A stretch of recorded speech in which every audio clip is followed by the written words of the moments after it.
Hello, everyone.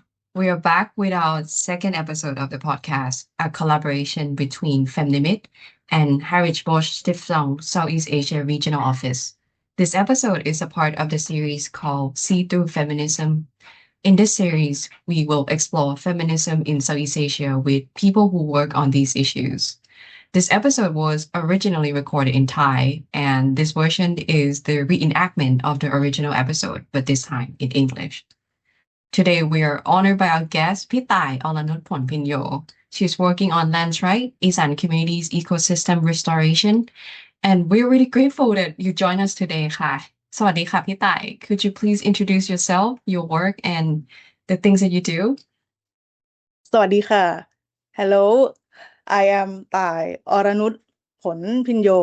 I am the Executive Committee of Isaan Land Reform Network, or in Thai เครือข่ายปฏิรูปที่ดินภาคอีสาน an education committee member in Migrant Worker Union of Thailand, or สหภาพคนทำงานต่างประเทศ and part of the organizing team of Chayapum Pride in 2025. I have been working on environmental, land, and forest issues for over 20 years. 20 years. Yes, roughly over 20 or 30 years since I was still a student. So, what brought you into this field then 20 years ago?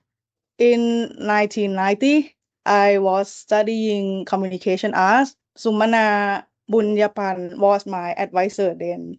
Her partner was Bamrung Bunpanya, a senior development worker. He's already passed away.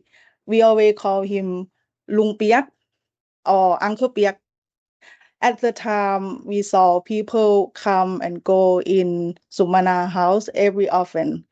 They dresses every artistically with sandals and large bags. We live on campus and our dorms were close to the professor house. We went there to say hi, and after that, we know that they were talking about the land issues. So then in 1992, just after the coup d'etat by Sutinda Krapayun, the government launched a policy of increasing national forests cover to 40%. After the junta seized control, they launches a land allocation project for poor people in the forest reserve and degraded forest area. So they call it Joko in Thai. This project has displaced 2,500 communities in 47 forestry areas in the Isaan or Northeast region, from the farming plots to designated areas. That brought conflicts among the people. At the time, I was a sophomore. When I saw the groups at the professor house, I got curious by how the problem came to be. We were development volunteers as well. We learned about Isaan or Northeast community problems through these NGO workers that we talk at Lung Piak House. So then we went to communities every weekend. We saw that those problems were serious. The army and forestry officer used force and guns to threaten them. If people did not volunteer more out, they destroy those people's homes and evict people themselves. Evict people? That's intimidation, right? Yes, it's what like in the movie. I know then that this was real life. I never knew before that this problem existed in Isaan or in Thailand. We then started working since then and learned how to work from them. So the government evicted people. Is it only from Isan area or from other areas in the countries as well? In their operation, they had national guidelines, but they started with the Isaan region because Isaan is the area where many people live in state land, like forest reserve area. So after the eviction, the communities assembled and fought back. So the state attempt failed.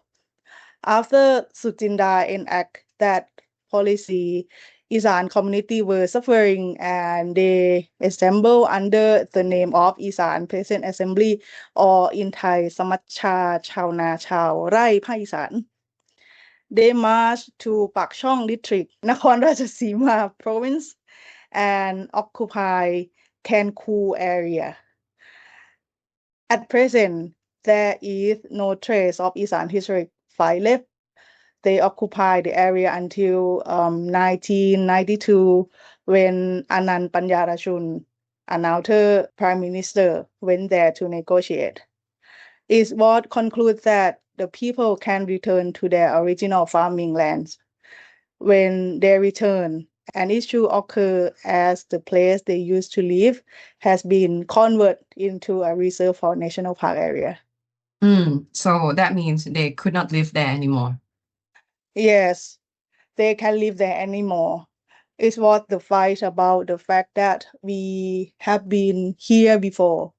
The cabinet resolution on July 3rd in 1992 started with they can return to the motherland.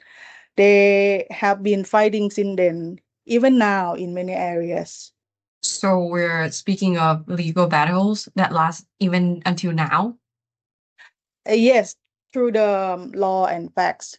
In legal term, these people have been living there before the policy enactment, and after that, they were evicted. It was unfair. After the eviction, they could not farm as they used to, and actually, there was evidence of their farming. There were mango and jackfruit trees. It was evident that people had told in those lands before. So this has been our ground in fighting. So was that the part of the Isaan Land Right Network or ILRN as well? That was only at the beginning of how I started working on this issue.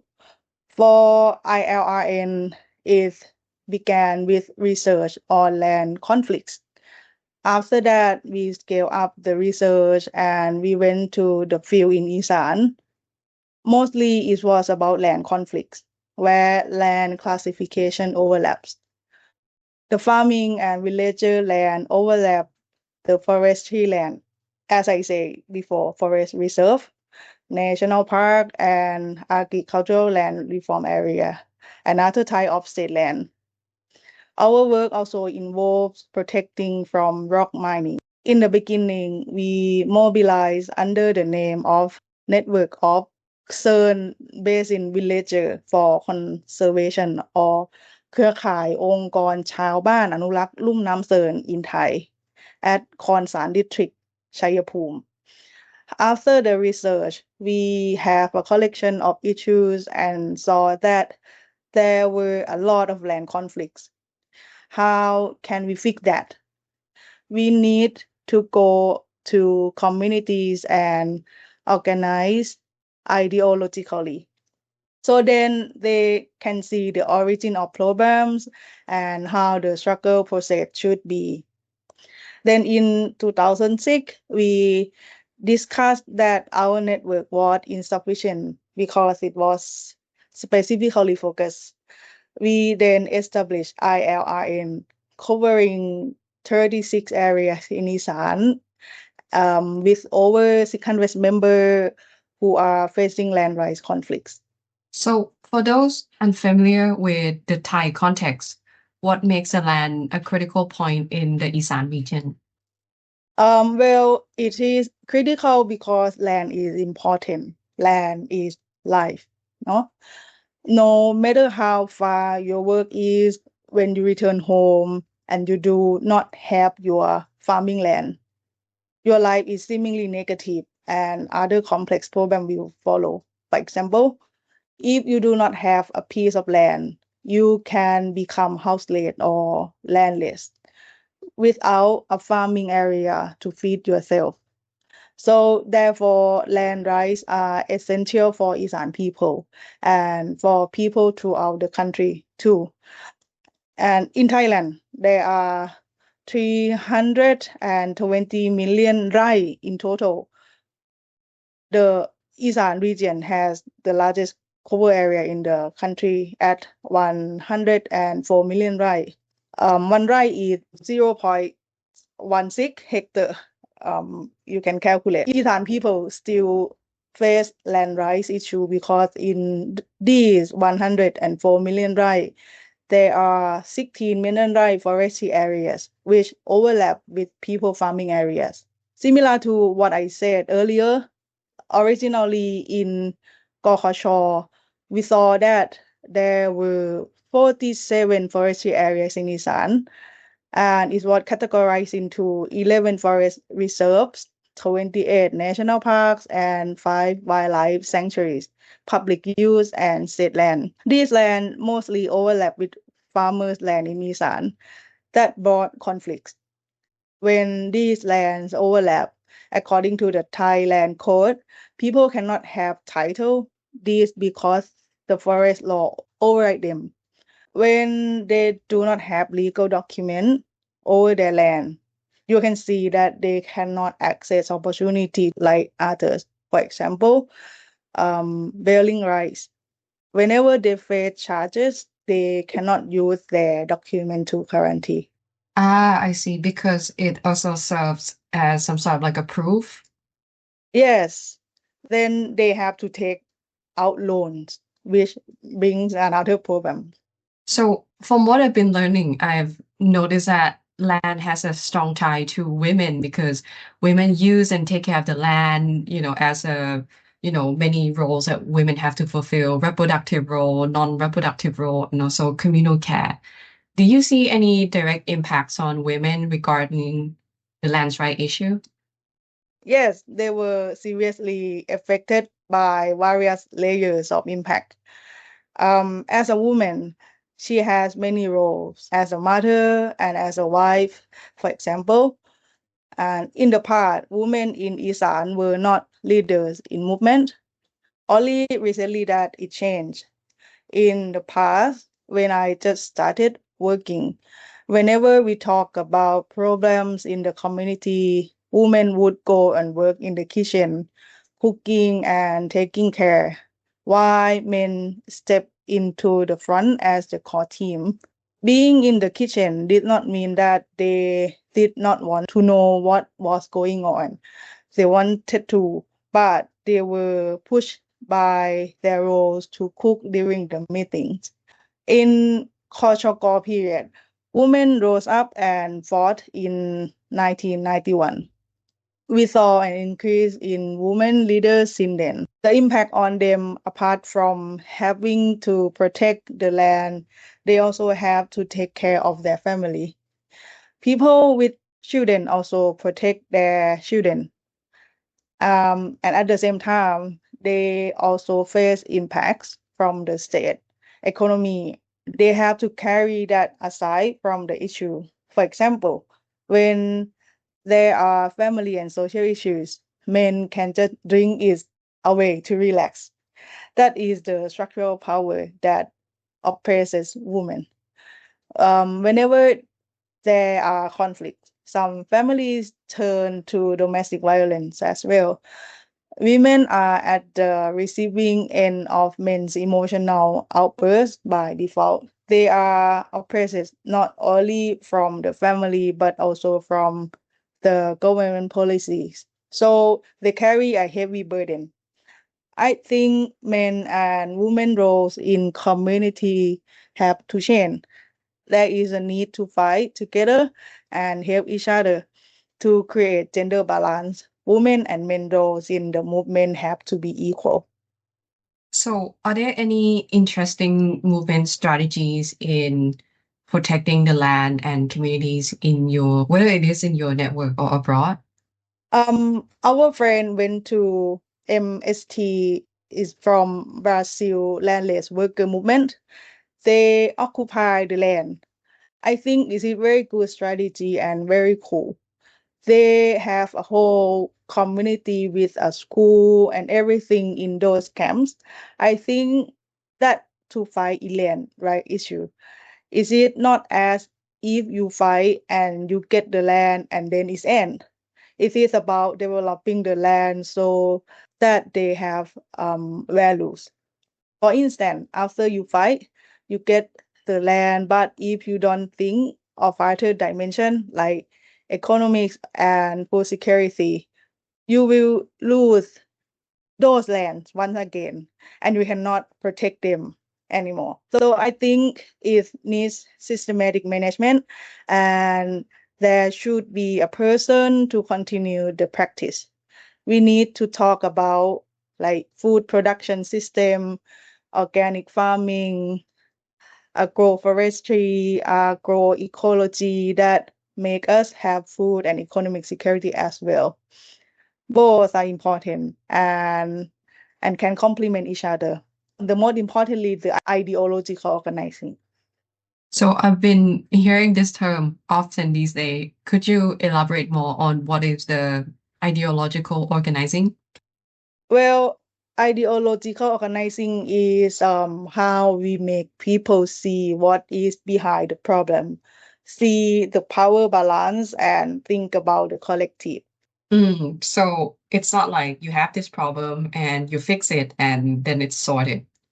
Yes, that correct. It needs a radical analysis on the root cause of the problem. For example, we are evicted from our farming land, but the real problem is not just a government policy that evict us, but there is always a motive behind that policy. To illustrate this, the increase of 40% to 55% forest cover, they need our lands for forest restoration so they can sell carbon credits. That involves many conglomerates. This is a sample from land and forest issue. We are not talking about the dams, energy, or other story yet. There are more forces behind the scene, not only the government. So it's not just small villagers whose land were grabbed and then it's ended. From what I've been hearing, it seems like there are problems that is much bigger. We're speaking about conglomerates and other structural issues as well, right? Yes, it's right.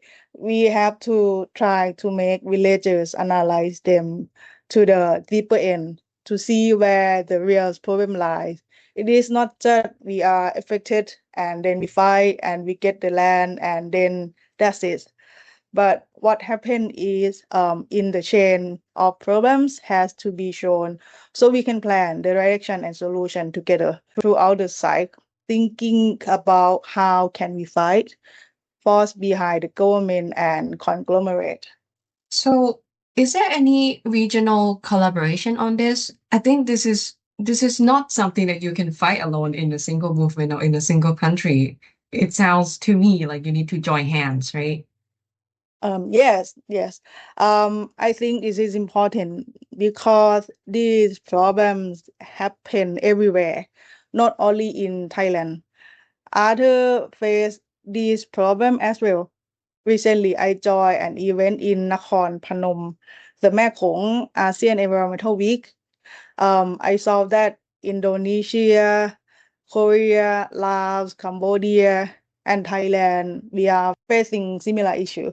Therefore, we are trying to connect and create a bigger people movement in ASEAN region so that we can mobilize for solution. So when you talked about the movement, there's something I also want to ask now as well, because you have many roles, right? You were also a coordinator for Pride, for this year as well, 2025. So are these issues connected? Is there intersectional identity that also needs to join hands as well? In fact, in every problem, everyone face the consequences, no matter who you are or where you are. For example, with climate change, whether you identify with LGBTIQ identity or not, you are poor or rich, you will face impact when it really comes. With disaster driven because of climate change, we want to connect by interpreting these issues together. How can we recognize it aside from genderize? We also need to learn with LGBTIQ group. We all need to learn from each other to create power to fight in conglomerate that are bigger than us. I agree. I agree. I feel like it's not an isolated issue, but it's all an interconnected web. So it needs a collective fight. Yeah, but the problem come from the same origin, but they just branch out. To group together and learn across organization are crucial. We are learning about agroecology with the agricultural network now. It also connects with the land reform and management in ILRN. We join hand with PMove to drive for policy change as well. And in the future, maybe we join other network in ASEAN if we have an opportunity. We will connect and drive for our common issues, which we certainly have. So in your work, are there any issues or barriers that perhaps you want to share? Maybe something that you've been facing, or you know that other people who've been working on this issue also face them as well. There are many things. Uh, I will need one more day to speak about this. For example, the lawsuit and SLAP that come from like strategic lawsuit against public participation, SLAP case on human rights defenders, activists, social practitioners like us, is the tool that the opponent use. It worked before as it take a lot of our time. In Buakeo village, in Khon district, the Forest Industry Organization or FIO grab lands from people and plant eucalyptus trees. People had been fighting and then they went to leave the area in 2009. After that, we faced civil lawsuit against 31 people to evict us. These 31 people are villagers and us like worker, even though we do not have any stake on those land. Me and my partner, Pramod, and other two staff from our office were charged because they wanted to force an eviction. Also, people from the other village who just paid them a visit to support, they were charged for the eviction too. Like then Kamle, who was disappeared or like enforced disappearance, you might have heard about this, was also Yep. charged. Even though he just visit the village, this is a tactic that the state used to take us down. It is not only used by the state. The companies, the brokers, the conglomerates also sue the workers. I was charged by a broker in defamation lawsuit from labor issue as well. I was helping workers that were tricked to go working in Switzerland. The police officer called and informed me, and I said to them, when I am ready, I will go. Now I am busy with work. How do you deal with all of this? Actually, the problem we see is about the low number of progressive legal workers who see injustice and want to lend their hands. Um, there are only a few of them while lawsuits against people keep increasingly. Very few legal workers. Another problem is intimidation through laws and policy. Many of them are problematic. For example, the National Park Act and Wildlife Sanctuary Act, the Act of 2019. After the government passed the law, people are allowed to live in the area for only 20 years rather than living worry-free life. And after 20 years, the state decide who get to stay. This law concentrate the power to the state only. This made me realize that apart from the legal aspect, we also have to look at the policies as well. There needs to be some sort of person who works within the policy landscape to talk about this issue. Yes, to be specific, Anutin government, the recent one, their policy made by hard heavy. We are worried, our brother and sister in other network are worried too, especially with natural resource policy. They talk about 5 dimensions of environment, such as renewable energy, low carbon society, while the existing problem, which is the forestry land conflicts with the community, have not been solved. How can we resolve this issue? They said carbon trade will happen. What will be in the benefits for people and how will the land problem be fixed by having a carbon credit market?